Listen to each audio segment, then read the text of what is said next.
Greetings, district friends from the executive officers and those who work with us at the international office. I just want to encourage you during these times of challenge and kingdom opportunity that we remain focused on being a disciple-making movement. We want to fulfill our shared mission, which encourages us to glorify God.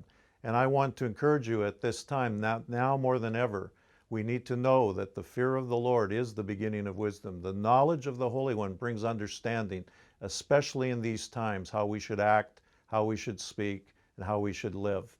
And we glorify God by making disciples. So we are a disciple-making movement. I'm so grateful for the way the Vitalization Network, Multiply Network, and Mission Canada contribute to that making of disciples.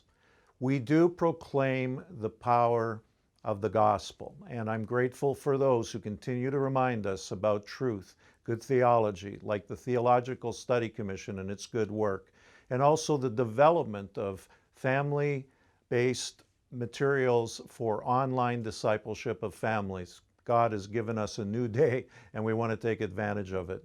And we do want to practice the gospel of Christ. How we live matters.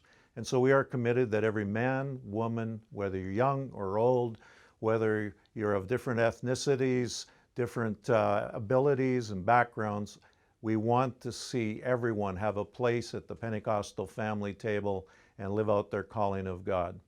So friends, we are dependent on the power of the Spirit to fulfill our mission.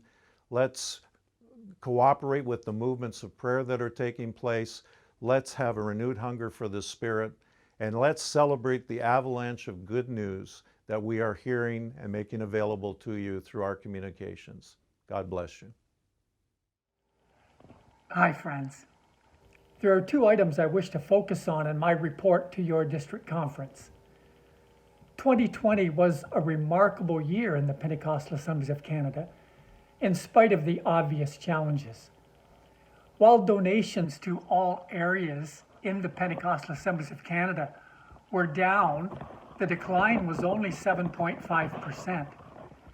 The decline in fellowship tithe was only 5%. This is an incredibly strong indicator of the resilience and the commitment of God's people in our fellowship to the mission of God through our local churches, through our districts, through our national and international vision. Expenses, however, were also down by 14%. So we ended 2020 with surpluses. And these surpluses will assist us in navigating the uncertainties of 2021.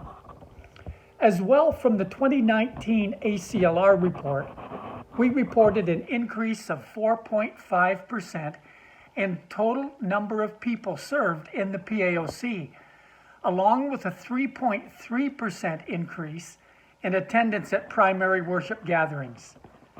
I know this data is all pre-COVID, but we note this to say that we believe we are seeing the fruit of our focus on revitalization, and we need to retain revitalization as a top priority as we continue to move out of COVID and into the future. We pray that you enjoy your conference, that you're refreshed and strengthened in the Lord. Greetings, everyone. I'm sure you've heard it said that one of the best ways to be fruitful in ministry is to find out what God is doing and to get involved. As a Spirit-led and empowered movement, this has guided us in our international mission endeavors. God is present and at work long before we show up, and He then calls people to go and engage where His Spirit has already prepared the ground for the seed of the gospel. Over the past 15 years that I've served as the Director of Missions, I've seen God redirect our focus. We have more than doubled the number of global workers that now serve in Asia, North Africa, and the Middle East. At the same time, our worker complement in Sub-Saharan Africa has been reduced by nearly 75%. While we are cognizant of the shift, we recognize this as God's doing. Let me note that the church in Africa is still strong. It's led by Spirit-empowered leaders with vision and passion to reach their nations, to reach the world around them, and we continue to work together with them in God's kingdom. We've not abandoned Africa, we just work differently there. In addition, over the past 15 years, God has introduced us to some very significant indigenous partner churches in places like Bangladesh, India, and North Africa. God is always at work and has led us to find ways to come alongside and serve into what He was already doing in these nations through these choice leaders and church planting movements. As we have sought the Lord over these past 2 years, He has increasingly invited us to focus our attention on the least reached and the most vulnerable of our world.